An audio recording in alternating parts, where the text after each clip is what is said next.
Sigero Radio avec Kalonji dans Local First, édition spéciale.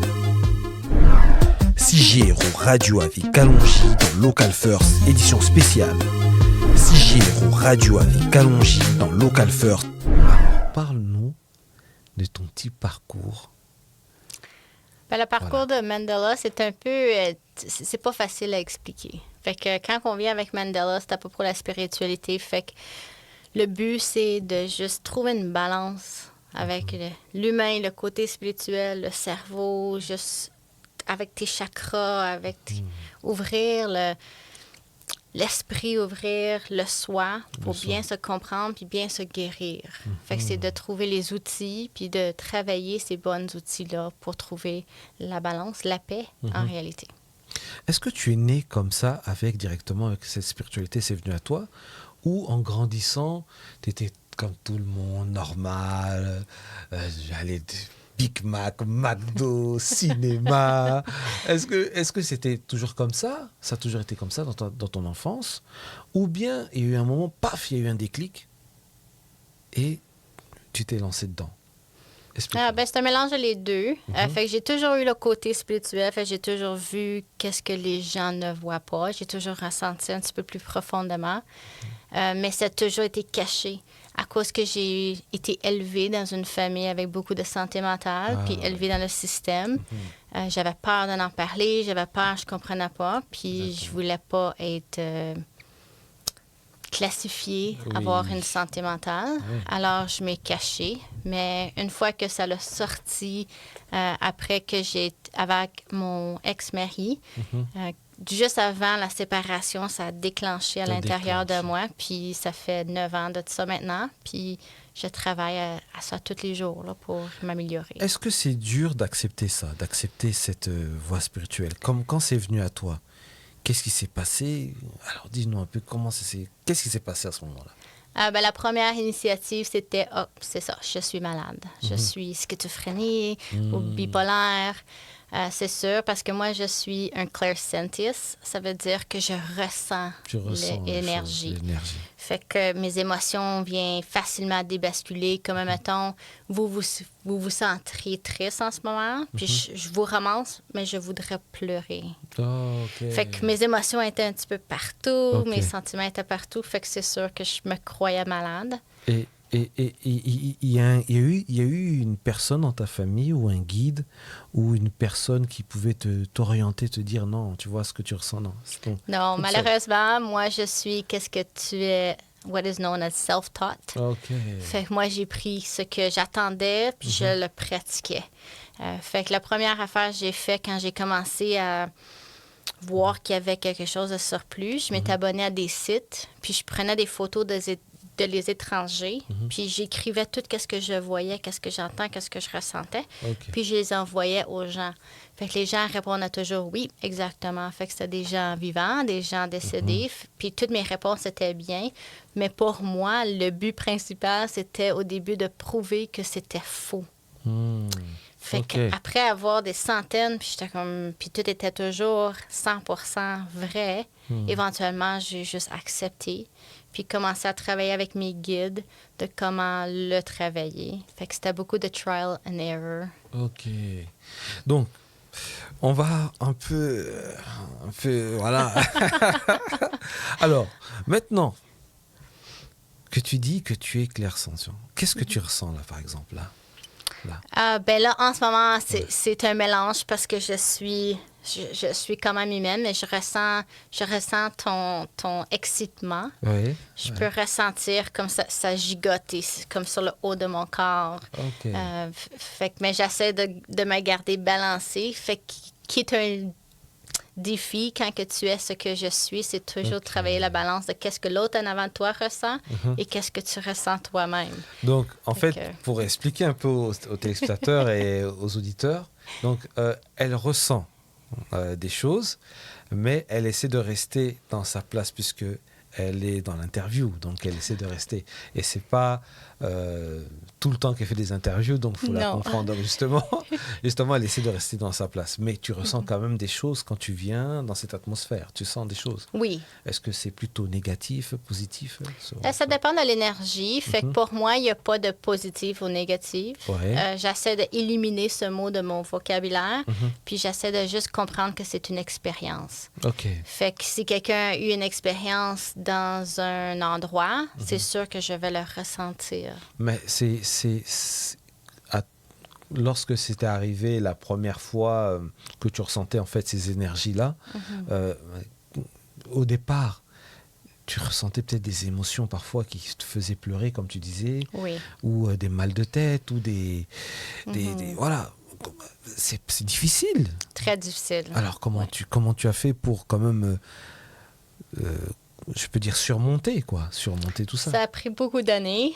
Ça a pris plusieurs années, mais là, je porte des cristals toujours pour me protéger. Je travaille de la lumière. Puis, c'est vraiment comprendre le soi. Une fois que tu comprends le soi, c'est beaucoup plus facile à gérer les autres. Fait qu'en session, c'est sûr que quand que quelqu'un s'assoit devant moi, je deviens Lady Mandela. Je le sais que qu'est-ce que je vais ressentir appartient à la personne. Mais quand je suis sur le chemin, dans ma voiture, quand je travaille, c'est plus difficile à gérer parce que je suis supposée être humaine. Humaine, OK. Fait que je donne la permission à mon humain de être puis d'expériencer. Mais quand que les énergies me viennent, des fois, ça me débascule. Puis il faut que je pose la question, est-ce que c'est moi là qui ressens ça ou c'est quelqu'un d'autre? Puis il faut que je vérifie à l'intérieur de moi-même. Fait que c'est beaucoup de travail à l'intérieur que les gens ne voient pas. Fait que c'est pour ça qu'on devient très fatigué très vite. Et j'ai une question qui me vient. Oui. Le monde de la le monde de la journée et le monde de la nuit, c'est deux mondes différents. Exact. Et on dit que parfois que c'est la nuit qui dirige le jour. Oui. Alors, tu peux nous en parler un peu? La nuit, c'est toujours dur pour nous. Les gens qui sont spirituels se font toujours réveiller entre 3h et 5h du matin. Ouais. C'est immanquable. Oui, c'est tous les soirs. Puis là, il faut que tu travailles pour te recoucher. Recharger, tout ça, ouais. Exact. Fait que c'est beaucoup de travail. Puis qu'est-ce qui arrive aussi, c'est tu deviens fatigué. Fait que ta concentration est plus surchargée. Oui, fait que sont plus forts que toi, tu peux balancer. Fait que c'est pour ça que le self-care, c'est très important. Puis... Et entre autres, la nuit, tu reçois beaucoup plus de messages, plus de choses. Je deviens plus parce que je suis moins concentrée, comme que je dis, fait que je suis plus relax. Fait que sont capables de rentrer plus facilement. Plus facilement. Oui. Et dans ce cas de figure, tu reçois des attaques? C'est pas des attaques, c'est plus comme moi je ressens. Fait que mes oreilles vont popper, je vais ressentir des émotions, je vais sentir de l'agitation, des frissons. C'est beaucoup de différentes, comme c'est dur à exprimer, mais c'est beaucoup de sentiments physiques et émotionnels. OK. Et lorsque c'est... Parce que tu as dit qu'il n'y a pas de négatif et positif, mais tu peux ressentir quand c'est positif. Oui. Ou tu peux ressentir quand c'est des parasites. Des gens qui viennent, voilà. Oui. Mais eux, c'est plus... Je me fie sur... C'est là qu'il faut que tu connaisses le soi très bien. Fait que s'il y a quelque chose, mettons, que je suis en train de recevoir qui va être un aperçu de négatif, je vais ressentir le calme. Ensuite, je vais recevoir le message négatif. Fait que je sais qu'il y a une vérité. Mais si je deviens énervée, la peur me craint, je sais que l'information est fausse. Est fausse. OK, d'accord. Mais ça, c'est pour moi. Tous les gens sont un peu différents. Fait que c'est toujours un défi. C'est pour ça que j'ai décidé d'enseigner avec différentes gens, parce que tout le monde a leur propre façon de communiquer, de faire et de ressentir. Là, on peut dire déjà que ton esprit est venu dans mon esprit, parce que c'était la question que j'allais te poser sur l'enseignement. Oh là là, c'est pas possible. Alors, dis-moi maintenant, quand tu as fait tout ça, comme on a parlé là, de ton parcours, de ce que tu ressens, de comment tu as fait les choses, et puis à un moment, tu t'es dit, non, je vais me mettre en tant que coach de vie. Coach de vie spirituelle. tu t'es lancé. Et lorsqu'on fait coach de vie, il arrive un problème le syndrome de l'imposteur. Le syndrome de l'imposteur, c'est-à-dire on se sent comme si on dit ouais, je peux le faire, mais peut-être qu'il ne faut pas que je le fasse. Et combien je peux faire payer à la personne et tout. Oui. Voilà. Beaucoup de questions. Beaucoup de questions. Ouais. Alors, comment ça s'est passé pour toi? Pour moi, c'était très difficile parce qu'au début, je faisais juste toujours lire. Puis au début, je lisais gratuitement. Puis quand que tu lis, ça prend beaucoup d'énergie. Fait que tu viens fatigué. Puis un moment donné, j'ai pensé, je vais juste commencer à voir. Puis je vais commencer à charger les gens. Fait que j'avais commencé, je pense, à 30 $. Puis je faisais les lectures. Ensuite, je m'avais fait approcher par un de les clients que ça faisait comme une couple d'années que je lisais. Puis il me dit... Comme, ouais, non, il faut monter les prix. Ton service est tellement bon, puis il y a un échange. Ouais. C'est l'échange de la vie, fait qu'il faut que tu montes tes frais. Fait que j'ai commencé à monter mes frais. Mais pour moi, ça a toujours été, quand même, jusqu'à aujourd'hui, difficile parce que le but, c'est, dans une session, c'est de ne pas te dire exactement quoi faire. Ouais. Je vais te le faire si tu le veux, mais mon but, c'est de te montrer comment le faire. Parce que moi, je crois que tout le monde a cette habilité. Je ne suis pas plus spéciale qu'une autre. Moi, je suis juste très branchée avec Mandela, qui est mon higher self. Fait que je suis capable d'atténuer certaines informations, mais tout le monde est capable. Fait que pour moi, c'est pas de me servir, mais c'est de servir les gens puis leur aider. Comment se sent qu'on fait un bon travail? Oui. Comment tu te sens à ce moment-là? C'est le meilleur sentiment au monde. Quand que je suis capable d'aider les gens à trouver leur propre réponse, c'est tu te sens comme tu as fait quelque chose de bien. Là. C'est pas juste l'expression « teach a person how to fish ». They eat for life. C'est le même sentiment. Tu te sens comme tu servis les gens. Puis dans ma croyance, dans mon but, moi et toi, on est la même. Notre énergie est pareille. Donc on est tous connectés entre tous les humains. Voilà. Exact. On est tous connectés. Fait que si toi, tu es capable de te brancher à un plus gros niveau puis t'aider à guérir, ça m'a guéri moi-même. Alors, on peut dire que l'énergie de la bienveillance, est-ce que c'est une énergie qui est du... Comment je peux dire ça? Qui a une haute dimension dans la vie? Oui. Alors, parle-nous de ça, de la bienveillance. Il y a tellement... C'est pas quelque chose que je peux juste expliquer dans une couple de minutes parce que c'est très enrichi, mais le point, ça s'appelle collective. Right? Fait que c'est tout le monde, puis c'est la source d'énergie. La source d'énergie est pareille. Les humains, on tente de nommer les choses différemment. On trouve des noms pour chacun des choses, mais en réalité, c'est toute la même chose. Toute la même chose, en fait. Okay. L'amour, la bienveillance, la paix. Exact. C'est ça. Oui, mais c'est plus profond encore parce que c'est la connaissance. Tu sais, quand tu connais quelqu'un tellement bien, là, tu le sais là, qu'ils vont dire quelque chose avant même qu'ils le disent. Mais quand tu es capable de faire ce même geste avec des étrangers, parce que la connexion, l'énergie est pareille. Quand tu dis que la connexion est pareille, qu'on est tous connectés, alors on peut sous-entendre que quand on voit le système de famille, on va prendre la notion familiale, on pense que notre famille, c'est que les liens du sang. Or que non. Non. On voit qu'il y a des gens qui se connaissent comme amis, mais on dirait que c'est des frères, quoi. On dirait des vrais frères. Exact. Des vrais frères. Ouais. Parce que j'ai deux questions, là. J'ai deux questions qui me viennent là dans la tête. J'ai deux questions. Tu parles de les vies passées, là, c'est ça? J'ai deux questions. Alors, je peux parler des vies passées, mais je vais parler beaucoup plus j'ai deux questions. OK. Je vous écoute. La première question, c'est, on voit qu'il y a des familles recomposées. Oui. Est-ce que dans ces familles recomposées-là, il y a un lien avec les vies passées, futures? 100%. On répare des karmas dedans, des dharmas. Alors, comment ça se passe? Et après, on va passer dans l'autre question, je vais la noter là. OK, parfait. Oui, c'est 100%. Chaque personne que tu rencontres dans cette vie ici, c'est des gens que tu as connus. Fait comme la manière que moi je le vois, avant de descendre ici, on a choisi. On a choisi la vie qu'on veut. On choisit les leçons. Dans quelle famille on va aller. Exactement. On choisit les leçons qu'on veut apprendre. Puis il faut toujours se guérir. Fait que notre âme est là pour se guérir. Fait que c'est sûr, fait que s'il y avait une énergie avec autre personne, on va se rebrancher. Pareil comme moi, mon fils, c'est mon fils dans sa vie ici, mais dans mon vie passée, il était un de mes meilleurs amis. C'est mon mari, autant que c'est mon mari dans cette vie ici, on a eu des vies ensemble.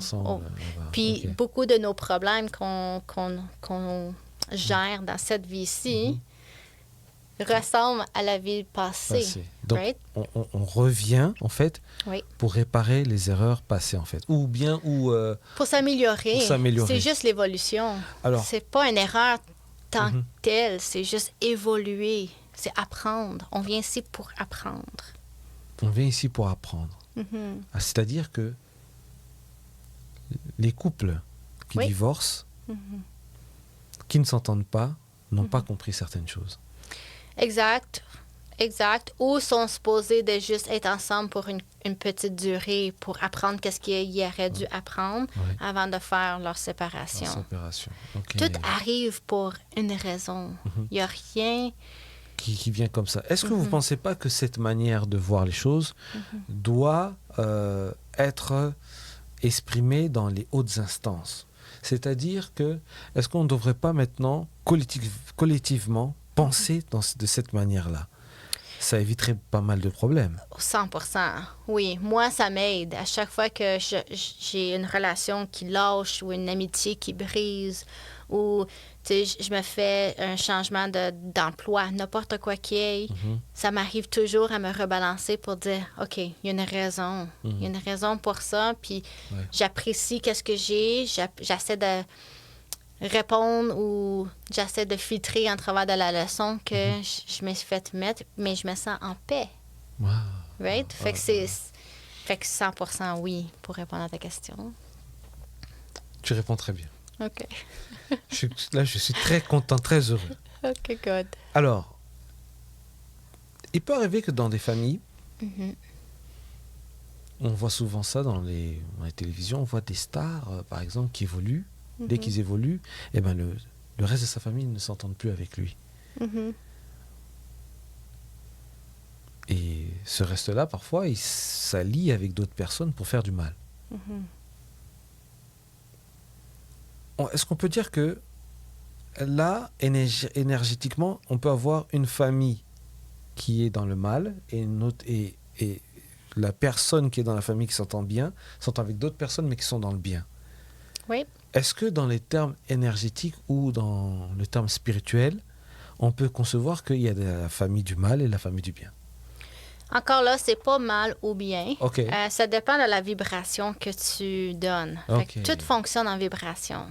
Right? Fait que moi, si je suis une personne non guérie, je suis jalouse, je suis méfiante, je vais agir de toutes sortes. Fait que I attract similar. Donc, c'est l'attraction qu'on dégage. Exact. Fait que c'est là, moi, je décide, OK, je vais venir la paix, je fais la guérison, mais mon niveau monte. Fait que tu vas te brancher avec ton niveau de personnalité. Fait que c'est pour ça que je dis toujours aux gens, faites attention parce que quand tu ne portes pas attention à ta guérison, premièrement, tu fais mal aux autres.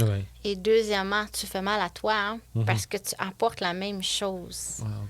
La même situation qui se cirque. Fait que pour dire, les gens qui ont une nouvelle groupe familial ou d'amis, c'est juste parce qu'ils sont sur une différente vibration. OK. Alors, maintenant, en tant que coach de vie, est-ce que c'est difficile de se faire accepter? Est-ce que c'est rentable? Est-ce que c'est puisque ça devient une société, quand on commence, ça devient une société. Et comment ça se passe? On fait comment quand ça va pas? On est obligé de faire un deuxième job? On fait comment? Comme tu veux dire, comme spiritualité? C'est-à-dire, la question, c'était beaucoup plus là maintenant sur l'exercice de faire cet emploi de coach de vie. Est-ce que, en tant que coach de vie, est-ce qu'on peut y vivre toute sa vie ou il faut se dire non, c'est difficile avec les temps actuels il faut faire un deuxième job. Puisqu'il y a des personnes qui pensent, qui se disent, ben, j'ai ça, je sens que j'ai ce don-là, et je vais me mettre à 100% dedans. Est-ce que c'est une erreur ou est-ce que c'est positif? Ça, c'est encore une question difficile à répondre parce que ça l'appartient au soi. Parce que autant qu'on a la spiritualité, il faut que tu te souviennes de ton côté humain. Puis ton côté humain a ses propres titres, right? Le fonctionnement du cerveau, les fonctionnements du trauma, la peur. Puis si tu rentres dans quelque chose avec la peur, tu vas perdre. Tu vas perdre, exactement. Right? Fait que si tu rentres dans quelque chose puis tu sens la peur, mais tu t'attaches pas après à la peur, puis tu te dis, OK, ça va aller, je vais écouter, puis tu suis tes cercles, oui, ça va être bien. T'sais? Puis je pense que quelqu'un, il faut vraiment qu'il soit à ce point-là pour le faire. Moi, sur mon côté humain, à cause de l'expérience de vie de cette vie-ci, il y a beaucoup de craintes, il y a beaucoup de... que je suis en train de travailler. Fait que moi, je ne suis pas prête à 100%, mais peut-être bientôt. J'ai travaillé assez longtemps sur moi-même. Fait que encore là, ça dépend vraiment de soi. De soi. Oui. Ce que j'entends souvent, c'est que par là, je fais une analyse. Il faut rester humain, il faut vibrer bien, il faut vivre. Exact. Il faut vivre. Vivre veut dire partager des moments simples. C'est super bien. Des moments difficiles. Oui. Ça, c'est ce que j'ai dit tantôt. Il n'y a pas de bien ou de mal. Okay. C'est juste des expériences. Des expériences. Puis, quand on est spirituel, je pense que c'est ça qui est difficile. C'est qu'on veut s'échapper du côté humain. On veut... Mais... donc il faut, c'est opposé de ce qu'on est supposé de faire. Il faut toujours trouver la balance. Il faut trouver le juste milieu, voilà. Exact. C'est-à-dire qu'il y a des fois, on est spirituel, on veut s'échapper de la vie réelle. Exact. Voilà, de la vie réelle, de ce qu'il faut faire, de notre responsabilité, tout ça. Oui. Et parfois aussi, quand on est dans la vie réelle, il faut savoir aussi se détacher et être spirituel. Donc, exactement. Il faut avoir le juste milieu. Exact. Fait que pour moi, si les autres les voient, tu fais 2 petits cercles ici. Voilà. Fait que sur un côté, c'est le côté spirituel, l'autre côté, c'est humain.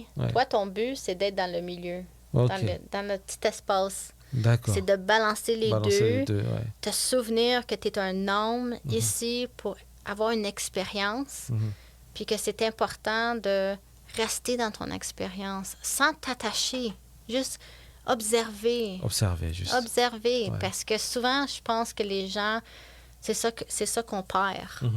Tu sais, on perd, on s'attache après une maison, on s'attache après un titre, après une autre personne, on s'attache après des croyances, puis on se perd.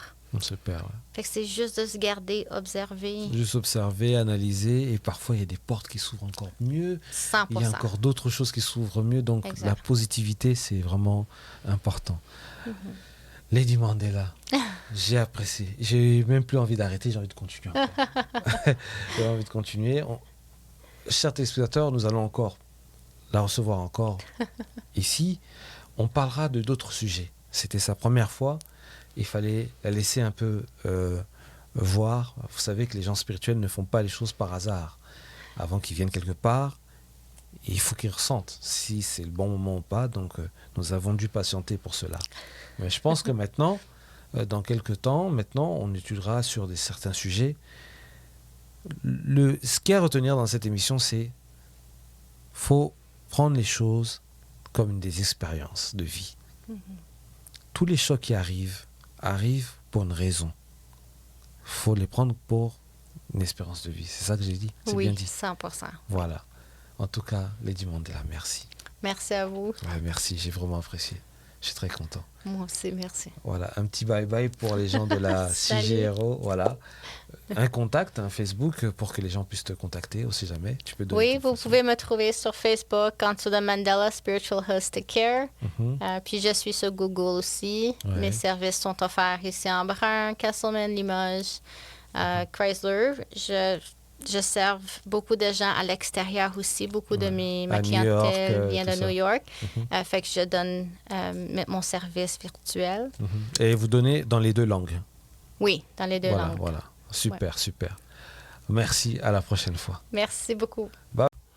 Bienvenue dans Local First, spéciale édition, promotion des Comtés unis Prescott-Russell, province canadienne de l'Ontario. Entrevue, débat, Local First, spéciale édition. Le but est de faire la promotion culturelle, économique, sociale. Tant d'autres, contactez-nous. Merci, ciao.